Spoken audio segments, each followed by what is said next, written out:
Long before the gods ruled the heavens, before men carved runes into stone or told stories around the firelight, there stood a great tree, so vast and so ancient that time itself seemed to breathe through its bark.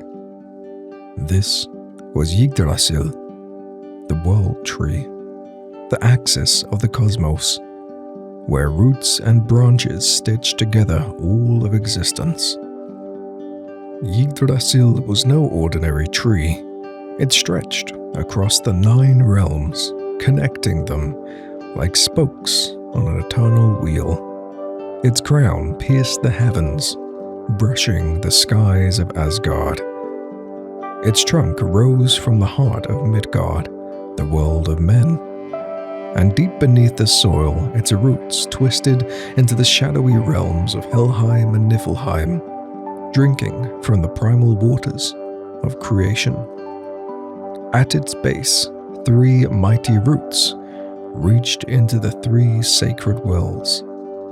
Udrbrunn, the well of fate, where Norns, Udr, Verumbandi, and Skull spun the destinies of all beings.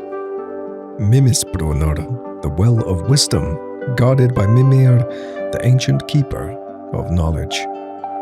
And Hvergrimir, the boiling spring in the icy realm of Niflheim, from which all rivers flowed. Each well fed the tree, sustaining it through eons. But Yggdrasil was not without its burdens. Creatures from all realms made Yggdrasil their home or their hunting ground. Its uppermost branches perched an eagle with no name, whose wings stirred the winds across Midgard. Beneath its eyes sat a hawk called Veraforir, always watching and always silent. At the roots slithered the great serpent Nidhogg, gnawing ceaselessly at the wood, craving rot and ruin. Squirrels like Ratatoskr darted between the eagle and the serpent, delivering insults and messages stirring conflict, as mischief often does. Stags grazed on the tender shoots of its foliage, and unseen insects burrowed within its bark.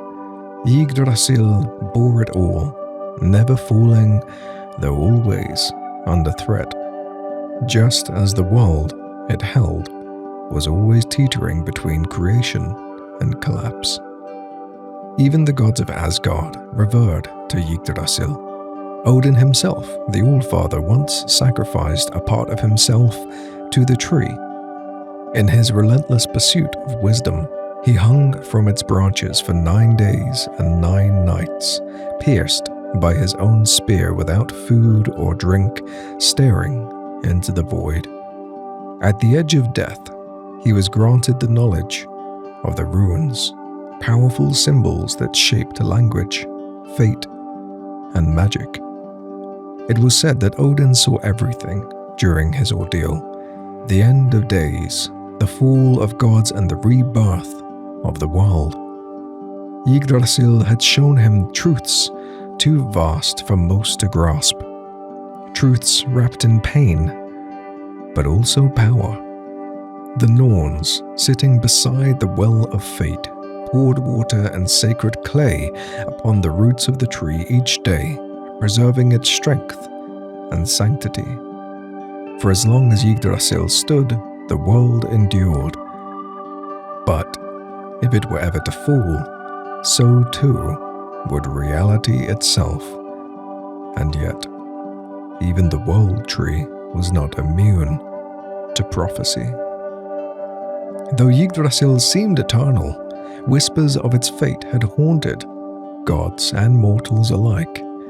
In the hidden folds of the cosmos, the tree groaned under the weight of time and prophecy. Even as it nourished the 9 realms, it bore the scars of chaos, of creatures biting, burrowing, and plotting its undoing.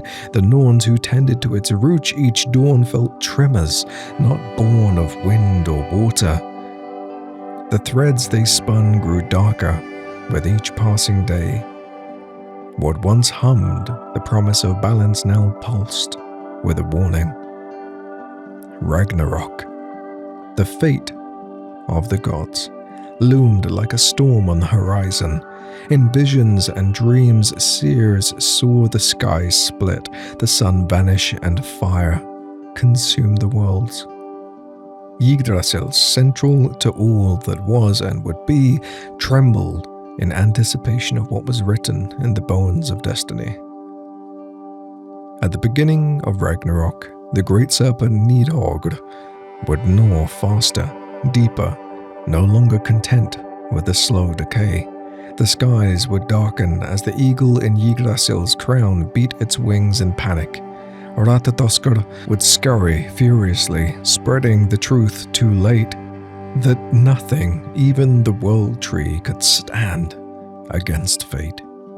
The tree would shudder violently, its leaves would fall across realms like dying stars. Its branches would crack, and the weight of existence itself would be too much to bear. And from its base, giants would rise. From its crown, the skies would bleed.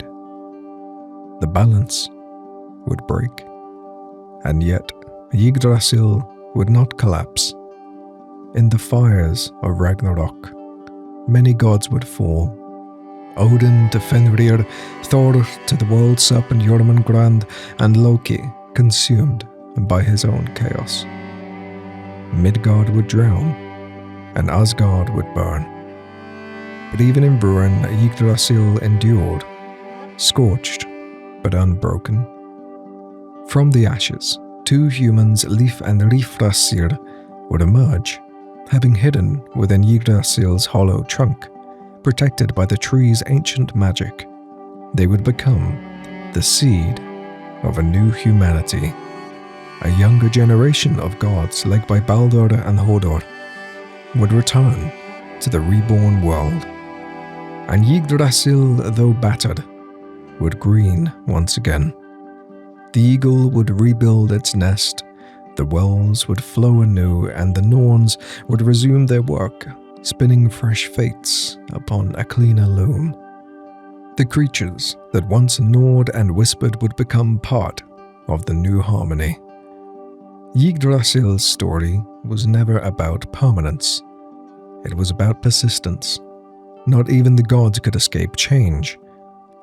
But through that change came rebirth, and Yggdrasil, rooted in every world and every soul, stood as the bridge between what was lost and what could be.